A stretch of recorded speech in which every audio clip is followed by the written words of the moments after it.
And welcome to this week's Illinois Wesleyan Titan Coaches Show. I'm Eric Stock. We're going to talk Titan men's basketball with the lead assistant coach, Andy Etheridge, the longest serving coach on Ron Rose's staff, standing in for the coaches at a conference meeting here today. Yep. We appreciate you filling in here today. Absolutely. Thanks for having me, Eric. Coming in off the bench, I suppose. As you look ahead now to the CCIW tournament, the Titans celebrated a conference championship this past week. Didn't get the #1 seed, but you had a chance to clinch the title on Saturday. Let's start with that against Carthage and a great performance that the team had at Kenosha. Absolutely. I think things started clicking up there, both offensively and defensively. It was nice to get up there, and guys just played well all around. I think our energy was a high level. Started defensively, to be honest. We really took them out of their things, played really well against their bigs, their 4s and 5s. Our talented kids and our bigs played outstanding up there. Got stops, got out in transition, and shots fell. So it was a nice way to finish it off. Often seems like the defense is how it gets started. Absolutely, yeah. I think for us, it's an energy thing. If it starts and our energy is high to start off the bat, and it clicks defensively, and it just kind of translates into offense and the pace and how we get into things. So it starts there with our energy and on the defensive end.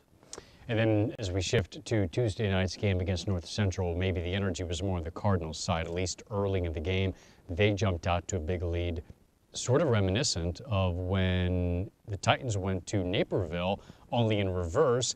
Big lead early, it vanishes, but the team that had the lead early ended up winning the game. North Central lost the lead briefly in the second half, but then found it again in the second half. Yeah, it was a disappointing way to start off the game, certainly. I loved how we fought back. Our energy level did start to pick up. But overall, it was just one of those nights where they've got two really good players. And as a team, they're a good team, obviously. Couldn't quite get over that hump. Had that short lead there for a little bit and couldn't sustain it. So it was one of those where you tip your caps to North Central and then you get ready to go again because we got them again this Friday. So what is that like when you're facing a team just 3 days apart, and are the lessons easier to ingrain in your players when there is that such recent memory? Yeah, you know, at this point, everybody knows everybody already. It's one of those where it's the small adjustments, little things to watch. We're going to know their stuff, they're going to know our stuff, and so there's a comfort level in that sense. It's just about the adjustments that we can make and actually going out and executing them. And so, you know, there's a unique part, playing it only a couple days away, but I think our guys are going to be a little bit more locked in, and we'll watch the film and get back after it and see what we can do. And it will be on our neutral floor this time, as the visiting team won both of the head-to-head battles in the regular season. What's it like there being in the conference tournament in obviously a pretty close to a must-win situation as you try to secure what they call a pool C bid, an at-large bid to the tournament if you don't come away with the trophy? Yeah, obviously we want to go there and win that automatic qualifier for the first time in Illinois Wesleyan basketball history. I'll say this, though, our guys really respond well on the road. We played well on the road this year. We also have a group of guys that fights when kind of our backs are up against the wall. We've shown before where we couldn't get off to a bad start early on in the conference play, and we responded well. And a couple other times after bad games or tough losses, we respond well. We're a group that fights, and we take pride in that. And so I'm excited to see what the guys do here this weekend. Do you think the team's kind of operating on the assumption that you got to win Friday night to extend the season?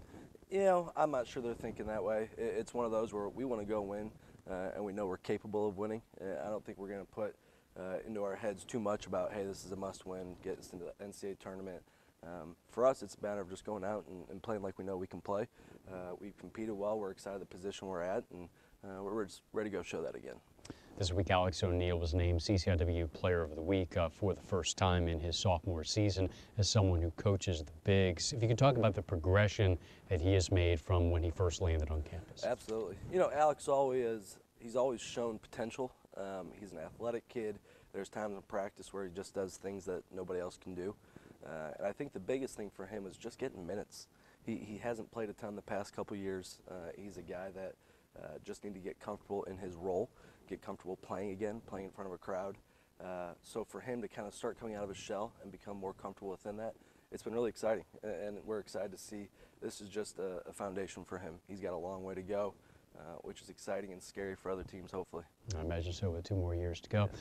Coach Etheridge, we appreciate the time, and we won't tell Ron how good this was otherwise. This might be your new permanent Right. rule on Wednesdays. Well, I appreciate it, Eric. Thank you. You bet.